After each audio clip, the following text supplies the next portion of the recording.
한 목사의 딸이 아버지에게 설교의 내용을 어디서 얻느냐고 물었다.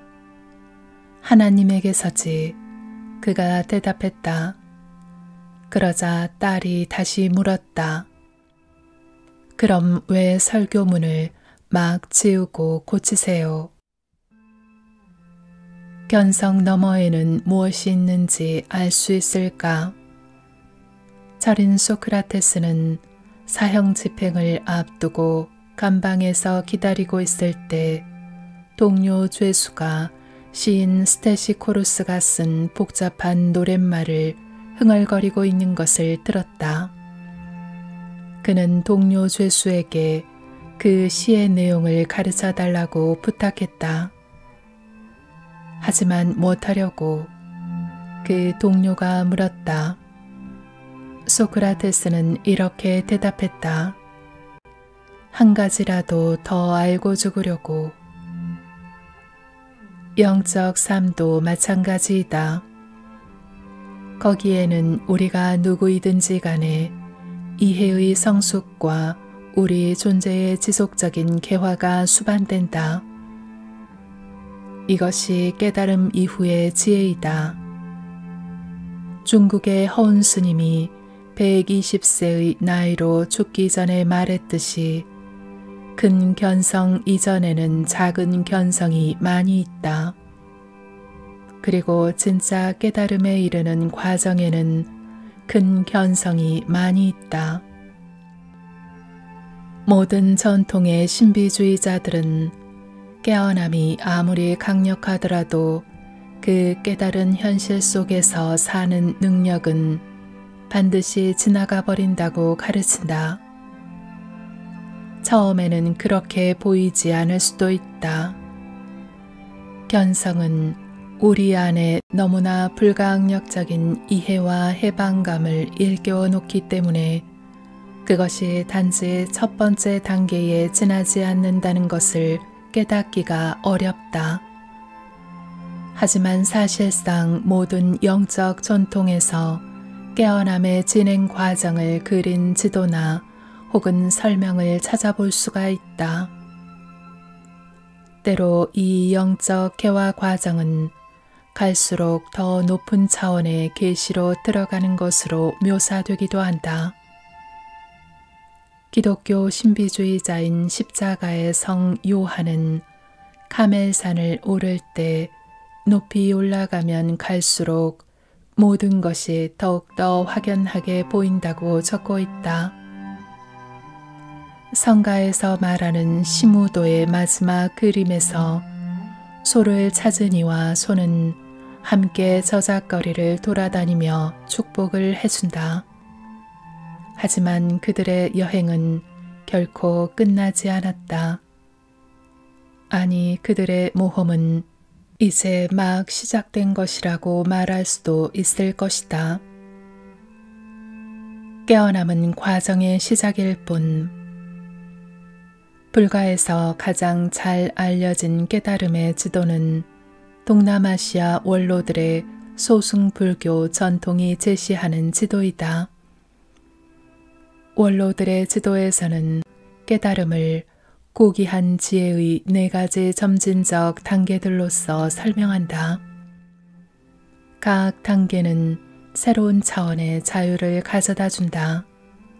첫 번째 단계는 합류라고 불린다. 합류는 깨달음의 절대적 자유를 무상한 세상의 모든 조건들을 초월한 가슴의 자유를 처음으로 맛볼 때 일어난다. 성가의 견성과 마찬가지로 합류는 사물에 대한 이해에 극적인 변화를 가져온다. 이 최초의 깨달음에서 수행자는 분리된 자아라는 환영을 꿰뚫어보고 몸과 마음을 나로 생각하는 동일시를 벗어나서 시간을 초월한 열반의 평화 속으로 깨어난다. 이를 통해 삶의 방향은 영원히 바뀌고 우리는 개울물이 나뭇잎을 바다로 실어다 주는 것만큼이나 확실하게 우리를 더 큰 자유의 바다로 실어다 줄 물줄기에 합류하게 된다. 하지만 진리를 깨우치더라도 인격을 변화시키고 이와 같은 새로운 이해를 삶 속에 체득하기 위해서는 더 많은 정화가 필요하다고 원로들은 말한다. 이리하여 합류로부터 두 번째 단계, 곧 귀환으로의 여행이 시작된다. 종종 여러 해가 걸리는 심도 깊은 과정을 통해 우리는 한정되고 두려워하는 자아의 느낌을 재창조해내는 집착과 혐오의 악습을 발견하고 그것을 풀어낸다. 두 번째 단계를 성취하기 위해서는 욕망과 두려움, 관념과 이상에 매달릴 때 찾아오는 고난에 끊임없이 정성스러운 주의를 기울여야 한다.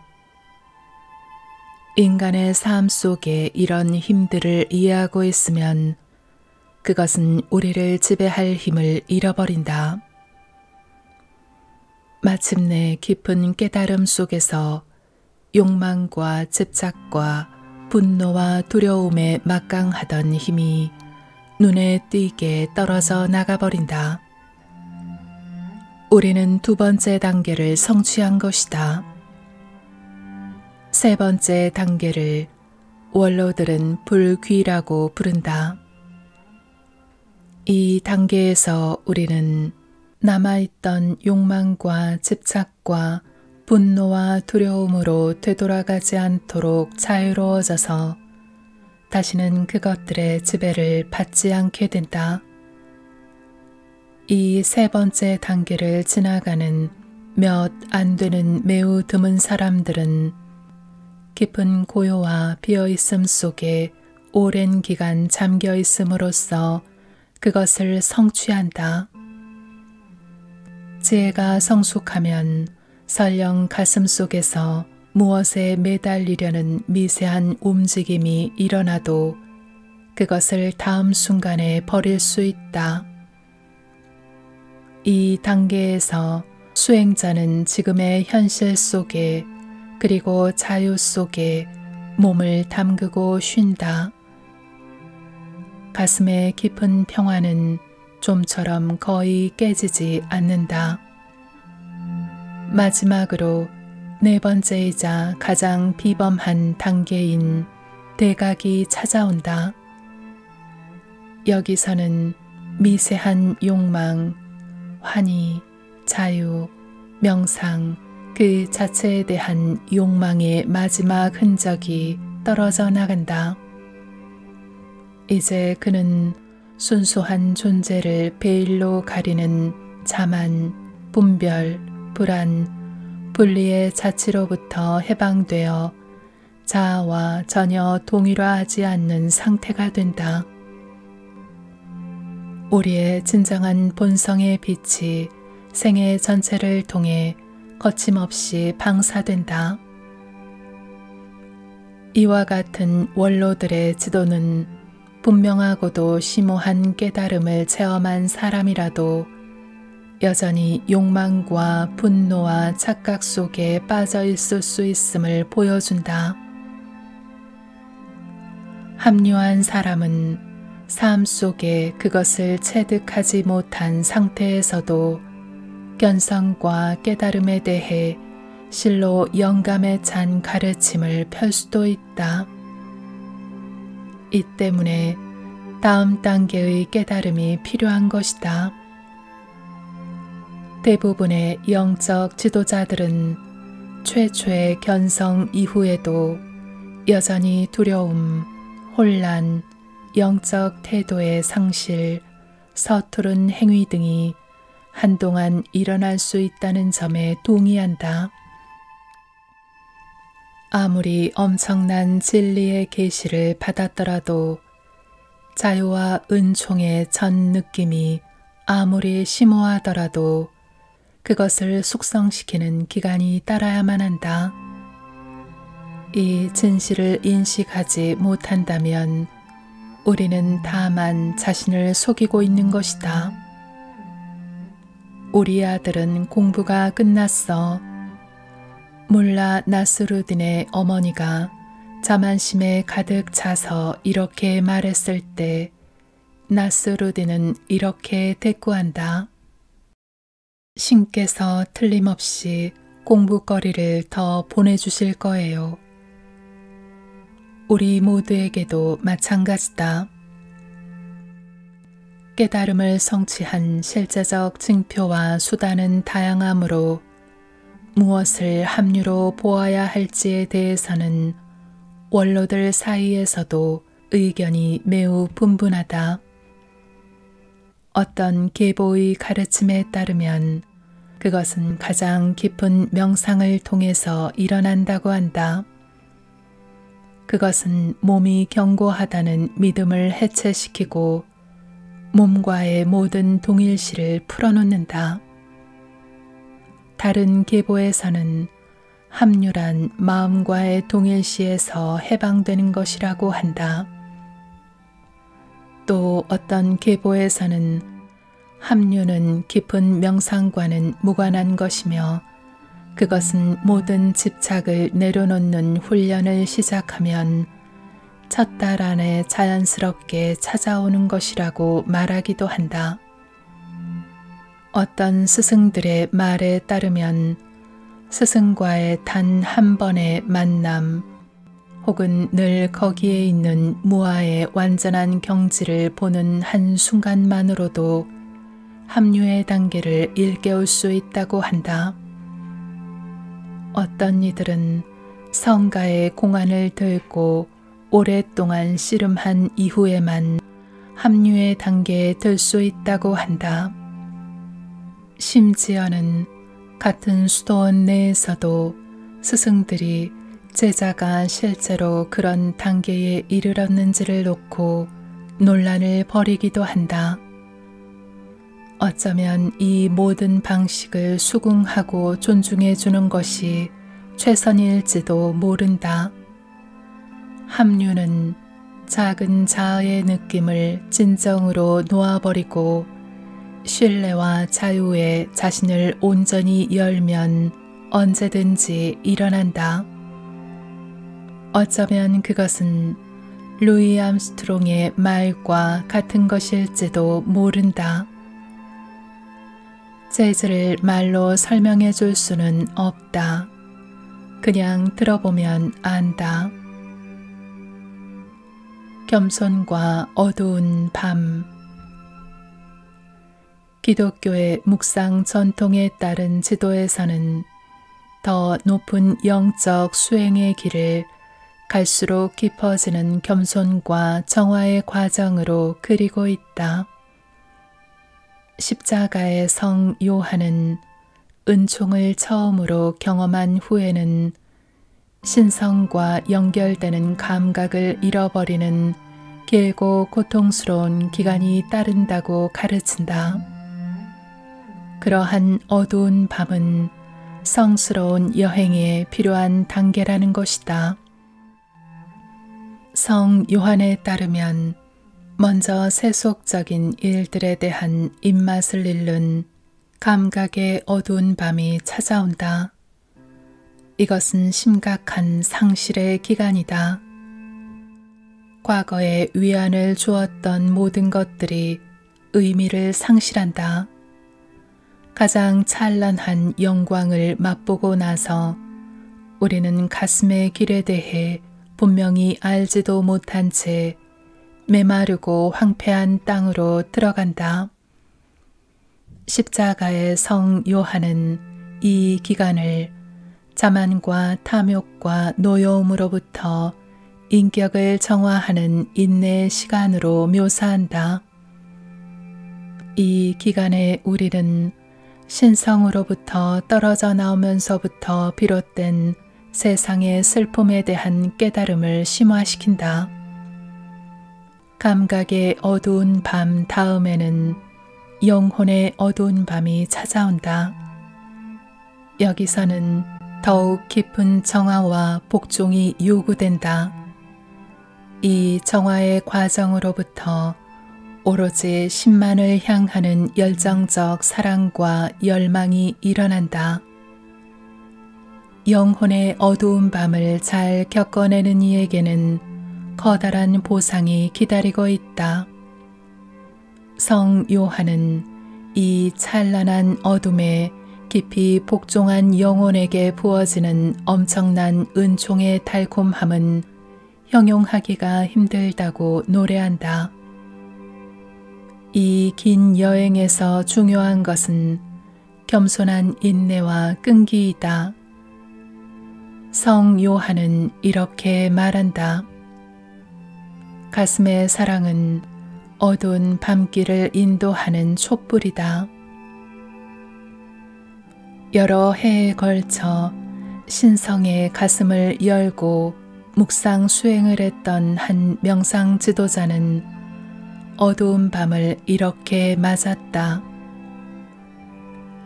가톨릭과 불교 사원에서 여러 해를 지내고 나서 혼자서 장기간 은거 수행을 하던 중에 설명하기 힘든 일이 일어났다. 굳이 가장 비슷한 설명을 찾는다면 성 어거스틴의 말을 빌리는 것이다. 나는 신께서 나 자신보다 더 가까이 계시는 것을 보았다.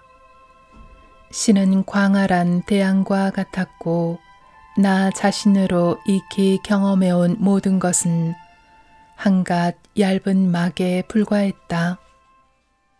그것은 실체도 없이 수면에 떠다니다가는 사라져버렸다.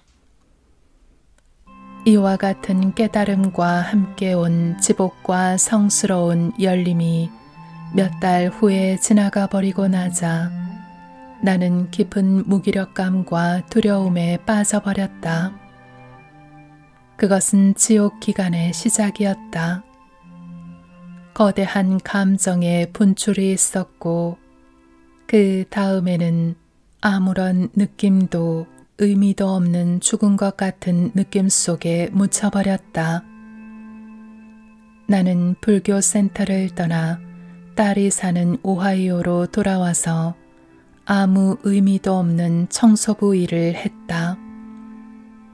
나는 후두염과 천식을 알았다.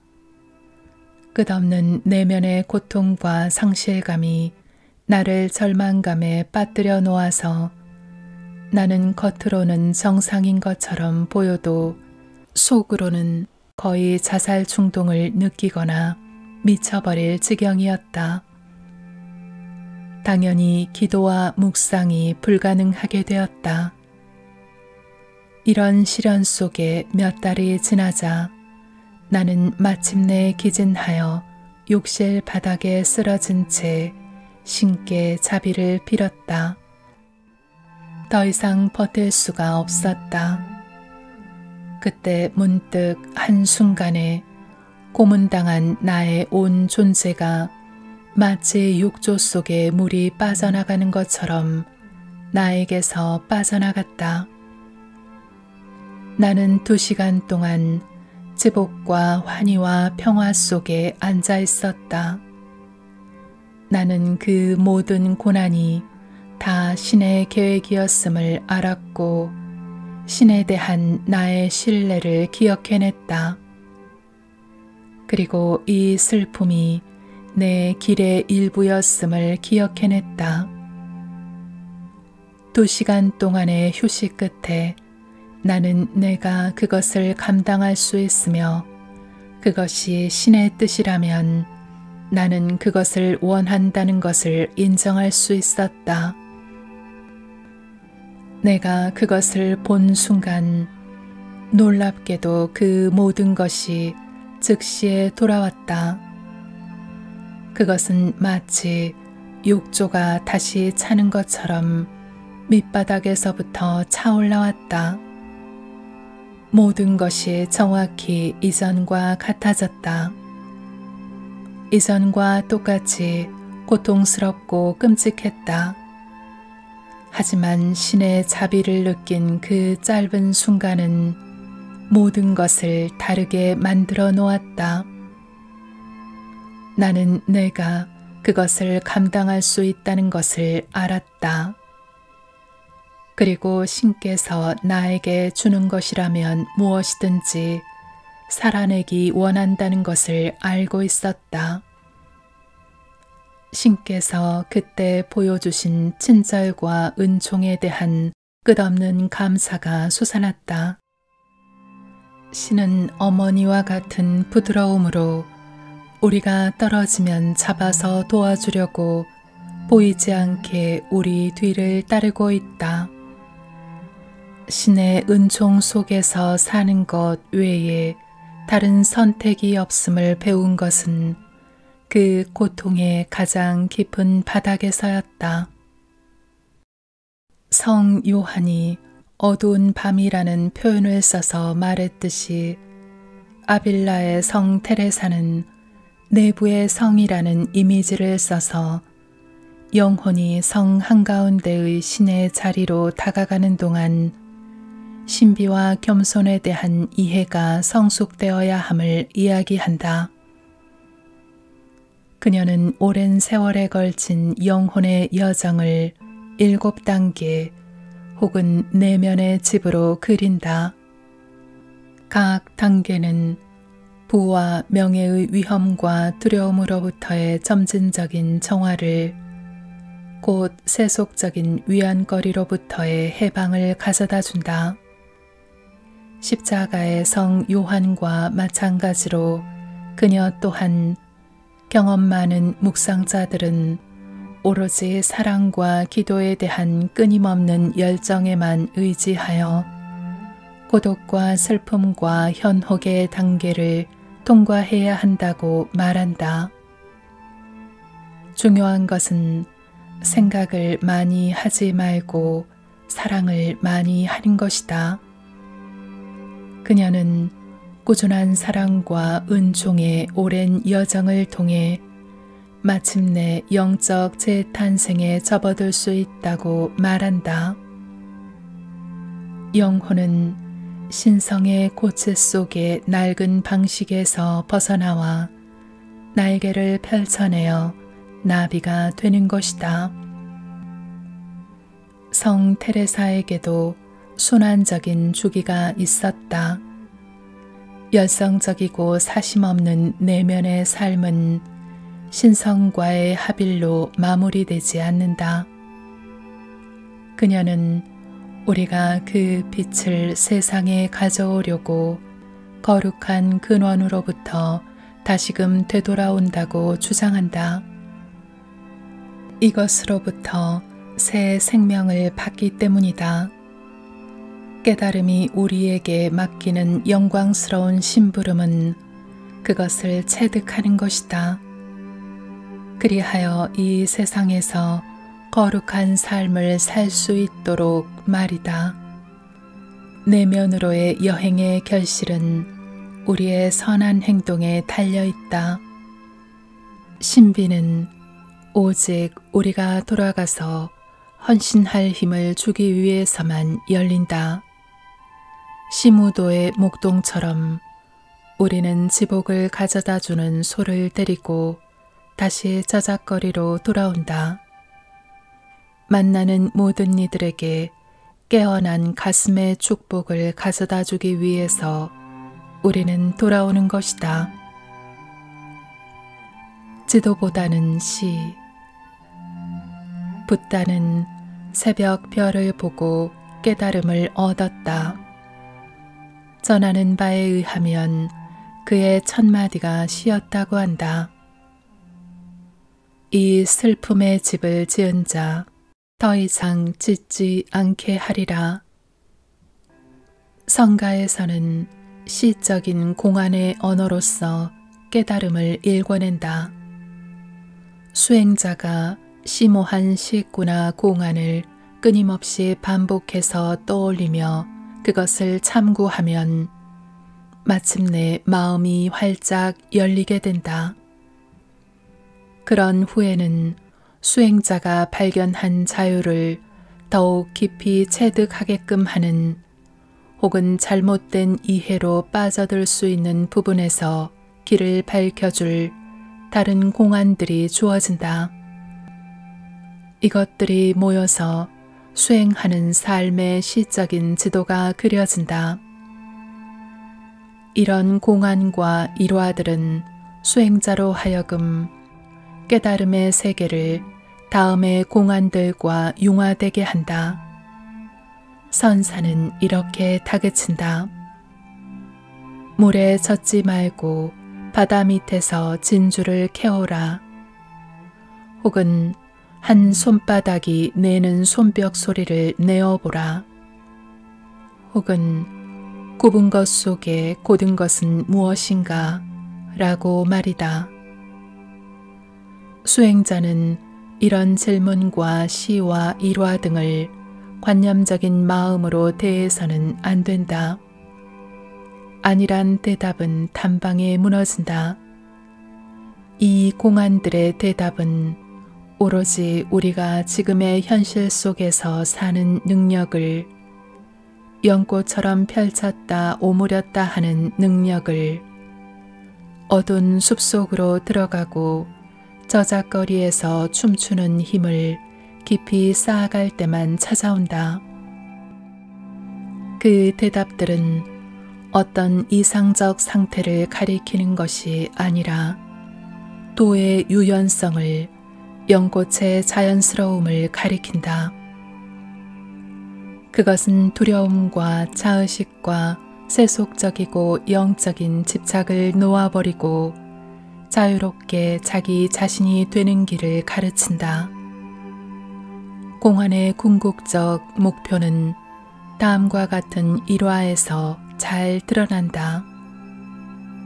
이것은 자신의 영적인 진전을 현대적 유머를 가미하여 스승께 진지하게 보고하는 어느 제자에 관한 일화이다. 제자는 첫째 딸에 이렇게 썼다. 저는 의식이 확대되어 우주와 일체가 되는 경험을 합니다. 스승은 그것을 힐끗 보고는 던져버렸다. 다음 달에 제자는 이렇게 보고했다.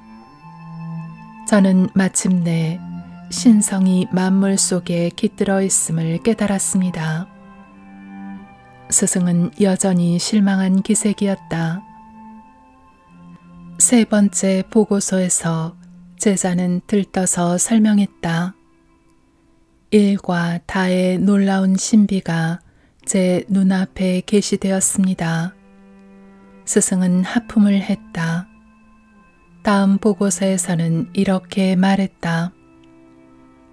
아무도 태어난 적 없고 아무도 산 적 없고 아무도 죽은 적이 없으니 자아는 없습니다.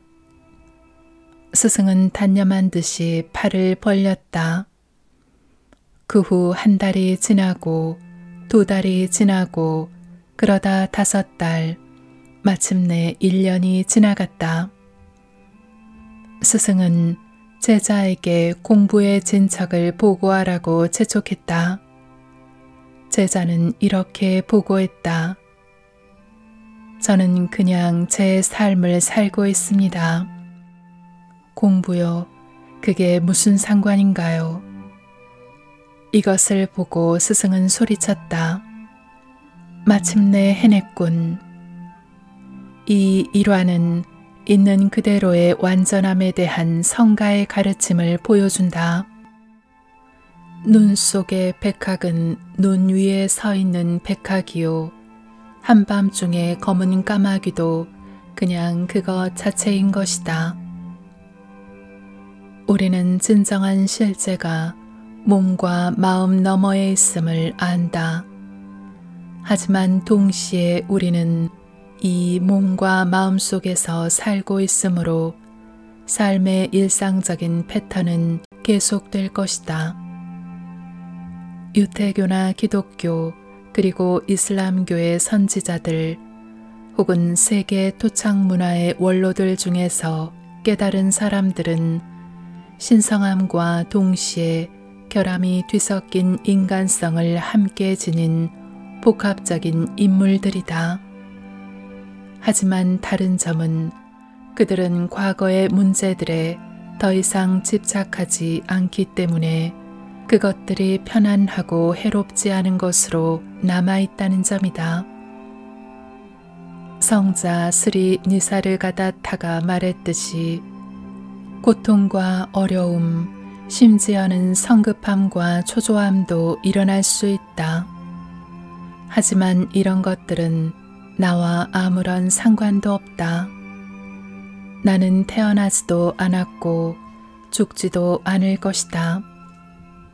이 몸과 마음은 조건에 따라 한정되지만 내 삶은 무시간 속의 영원한 개화이다. 완벽한 이상을 붙잡든 인간성 속의 자유를 붙잡든 간에 깨달음이란 각각의 전통 속에 각자가 붙들고 씨름해야 할 신비이다. 이 신비의 풀이는 결국 가슴 속에서 그 답을 찾을 수 있을 것이다. 반대 극들이 이해되고 융화되어 품어질 수 있는 곳은 바로 이곳이다. 오로지 가슴만이 우리의 완전성과 인간성을 한꺼번에 품을 수 있다. 결국 우리는 지도들과 기대를 뒤로 하고 가슴을 깨어있는 의식과 사랑을 향해 열려있게 해야 한다. 거기서 무엇이 오든 간에 이 깨어난 가슴으로 살면 우리는 모두가 보살이요 신의 종이 된다. 우리는 깨달음의 경지에 대한 이런저런 주장에 관심을 빼앗기기보다는 모든 존재와 함께 매 순간 깨어있을 것을 다짐해야 한다.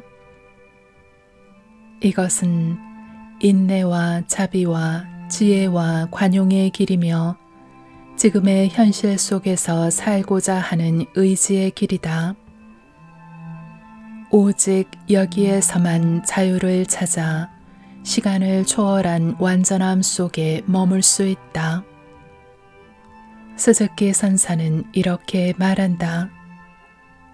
엄밀하게 말해서 깨달은 사람은 없다. 오직 깨달음의 행위만이 있다. 깨달음을 주장하는 자아가 있다면 그것은 깨달음이 아니다. 대신 그는 이렇게 말을 잇는다. 우리가 이야기하고 있는 것은 순간순간의 깨달음, 깨달음 다음에 또 다른 깨달음에 대해서이다.